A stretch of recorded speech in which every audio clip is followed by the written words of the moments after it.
बिस्मिल्लाहिर्रहमानिर्रहीम। नाज़रीन, आप देख रहे हैं अलर्ट पाकिस्तान। तो जैसा कि नाज़रीन आप जानते हैं कि कल हाफ़िज़ साद हुसैन रिज़वी साहब हाफ़िज़ सईद के बेटे के साथ बैठे हुए थे। तो नाज़रीन बहुत सारी ऐसी बातें सामने आई हैं और जो कायदे मोहतरम हाफ़िज़ साद हुसैन रिज़वी साहब को कह रहे हैं कि हमसे आके इत्तेहाद करें, हम चाहते हैं कि आप तमाम अहले सुन्नत से इत्तेहाद करें। तो मैं उनको ये बताता चलूँ कि जब तहरीक लब्बैक पर फायरिंग हो रही थी, तहरीक लब्बैक पर इतना जुल्म हो रहा था, तब ये किधर थे? जब बाबा जी फैज़ाबाद सबको बुला रहे थे, तब ये 2 नंबर पीर और ये बड़ी बड़ी गद्दियों वाले कहाँ थे? इन्हें तब याद नहीं था कि हमने नमूसे रिसालत पर पहरा देना है, हमने रियासत मदीना बनानी है। तो आज कायदे मोहतरम नाज़रीन हाफ़िज़ सईद के बेटे के साथ बैठे हुए हैं। तो बहुत सारे ऐसे लोग हैं जो जल चुके हैं।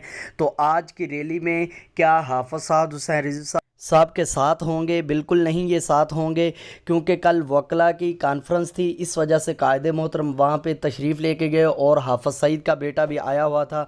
तो नाज़रीन जुमे के फ़ौरी बाद दाता हजूर से लेके बाबा जी के मज़ार तक पुरअमन एहतजाज किया जाएगा और आप तमाम लोग उसमें शरीक हों और इस एहतजाज को एक पावरफुल एहतजाज बनाए ताकि उस मलऊन को सज़ाए मौत दी जाए।